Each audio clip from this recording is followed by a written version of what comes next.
Good morning. My name is Tom. Welcome to the great state of Maine.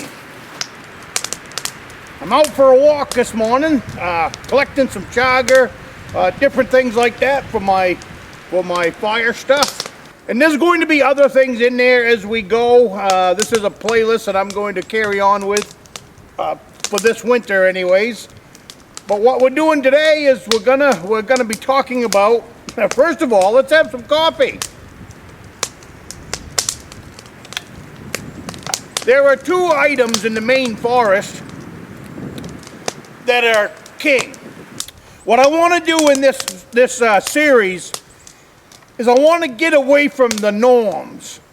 And what I mean by that is there are 10,000 videos out there on fire building on YouTube. And they're all the simple stuff. They're all the stuff that's passed on. I look at things a lot different than that. I look at things outside of the box. I look at things that are in my area. Your area might be different than mine. And that's what we're looking at. I've got some stuff coming up here. I don't want to let the cat out of the bag yet. But I've got a plant coming up that you're going to want to be a part of that video. I'm not going to let the cat out of the bag, but you stay in this series with me, and you will be seeing it soon. But anyways, today we're going to talk about king. What is king? King to me in the state of Maine, and we're blessed to have it, and we're blessed to have it in abundance. If you know what you're looking for, and you know where you're looking for it. It's chaga, it's king.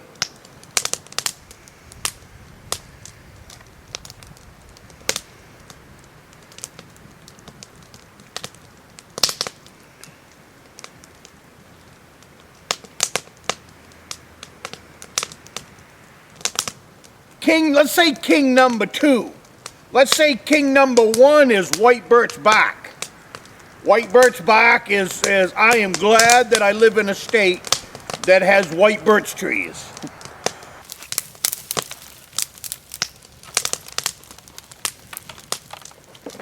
And we can use big stuff. We don't need to get down to that small stuff. We've got everything we need to get this thing going.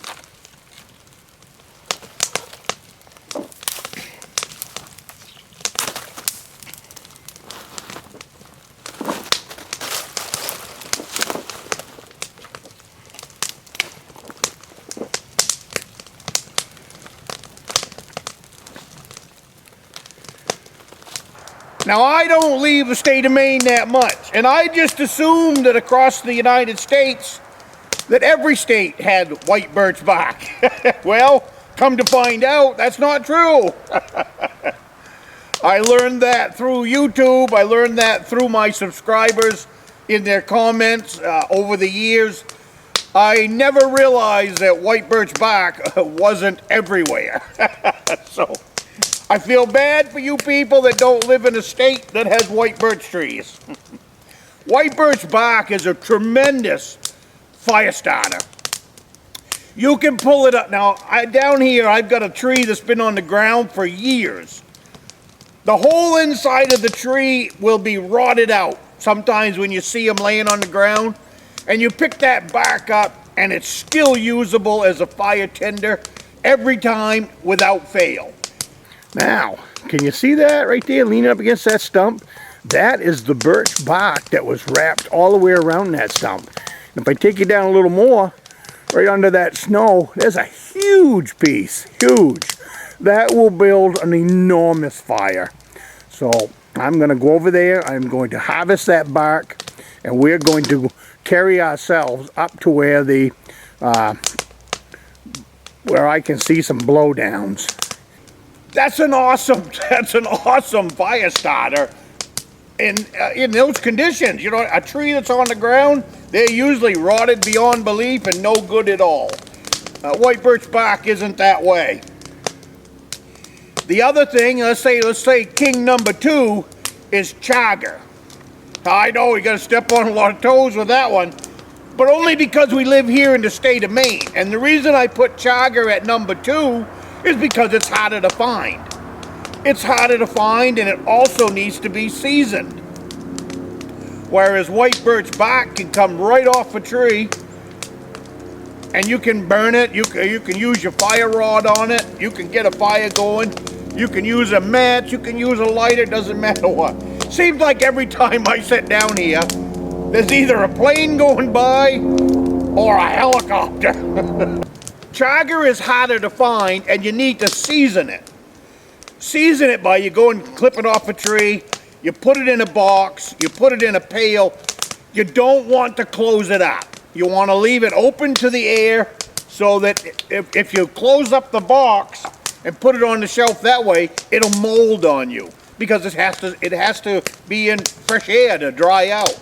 And once it's dried out, it is a perfect tinder for fire. A lot of people hate it that I use it for fire starting. Well, I'm just the opposite. I hate to waste my Chaga on tea because it's such a great fire starter. So that's, you know, depends on what camp you're in. Anyways, this is first-hand woodsman knowledge that we learn the first few years that we're deer hunters. It's, you know, probably here in the state of Maine, we start learning this stuff back when we're 10 years old, when we first started hunting. Now, we might not have been taught about the punkwood back then, but we definitely were taught about the wonders of a white birch bark tree. There's some white birch bark on the ground. As you can see, you go down that way, that tree goes down near 30 feet. That's all burnable bark. Over beside here is even more. This right here is a dead white birch tree that fell down. I'll show you. It's laying down there on the ground. It's covered with bark. So from that tree, we're going to get this bark and we're going to get some punkwood. You don't want punkwood that is rotten.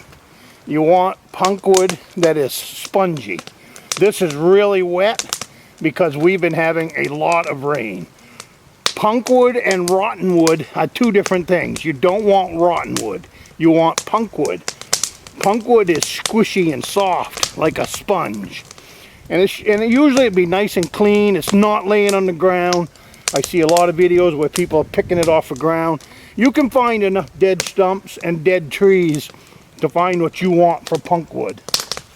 And this stump, I wanted to pick on it because it's where I gathered the birch bark.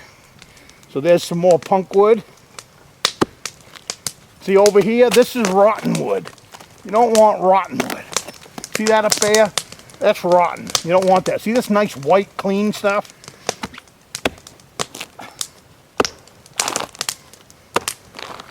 See that? That is a great big piece of good, solid punkwood. Now from this stump, I gathered my white birch bark. I gathered the punkwood.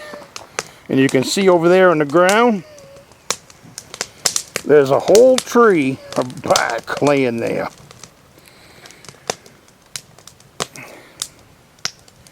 There is enough fire starter right here in this one tree to keep me going for a couple of months.